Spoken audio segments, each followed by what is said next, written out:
কলকাতার রাজনৈতিক অঙ্গনে আবার উত্তেজনা। পশ্চিমবঙ্গের রাজধানী জুড়ে শনিবার দেখা গেল নাটকীয় এক পরিস্থিতি। বিজেপি নেতা শুভেন্দু অধিকারীর শপথ গ্রহণ অনুষ্ঠানকে কেন্দ্র করে দিনভর রাজনৈতিক উত্তাপ ছড়িয়ে পড়ে শহরের বিভিন্ন এলাকায়। আর এরই প্রভাব গিয়ে পড়ে কলকাতার ভবানীপুরে, যেখানে অবস্থিত তৃণমূল নেত্রী ও সাবেক মুখ্যমন্ত্রী মমতা ব্যানার্জির বাসভবন। ঐতিহাসিক ব্রিগেড প্যারেড গ্রাউন্ডে শপথ অনুষ্ঠান শেষ হওয়ার পর একদল বিজেপি সমর্থক ভবানীপুর এলাকায় জড়ো হন। অভিযোগ উঠেছে, সেখানে তারা মমতা ব্যানার্জির বাড়ির সামনে দাঁড়িয়ে চোর চোর এবং জয় শ্রীরাম স্লোগান দিতে থাকেন। এ সময় প্রধানমন্ত্রী নরেন্দ্র মোদীর ছবি সংবলিত বিভিন্ন প্রতীক ও ব্যানারও প্রদর্শন করা হয়। স্থানীয়দের দাবি, পরিস্থিতি ধীরে ধীরে উত্তপ্ত হয়ে ওঠে এবং এক পর্যায়ে ইট পাটকেল নিক্ষেপের ঘটনাও ঘটে। যদিও এই ঘটনায় এখন পর্যন্ত কোনো বড় ধরনের ক্ষয়ক্ষতির খবর পাওয়া যায়নি। পরিস্থিতি নিয়ন্ত্রণে আনতে দ্রুত ঘটনাস্থলে অতিরিক্ত পুলিশ মোতায়েন করা হয়। পরে আইন শৃঙ্খলা বাহিনীর তৎপরতায় পরিস্থিতি স্বাভাবিক হয়। অন্যদিকে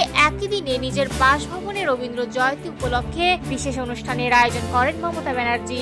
সেখানে তিনি কবিগুরু রবীন্দ্রনাথ ঠাকুরের প্রতি শ্রদ্ধা জানান এবং পশ্চিমবঙ্গের শান্তি ও সম্প্রীতি বজায় রাখার আহ্বান জানান। রাজনৈতিক অস্থিরতার মধ্যেও সবাইকে ঐক্যবদ্ধ থাকার বার্তা দেন তিনি। সব মিলিয়ে পশ্চিমবঙ্গের নতুন রাজনৈতিক সমীকরণ ঘিরে রাজ্যের পরিবেশ যে আরো উত্তপ্ত হয়ে যাচ্ছে, সেই ইঙ্গিতই দেখছেন রাজনৈতিক বিশ্লেষকরা।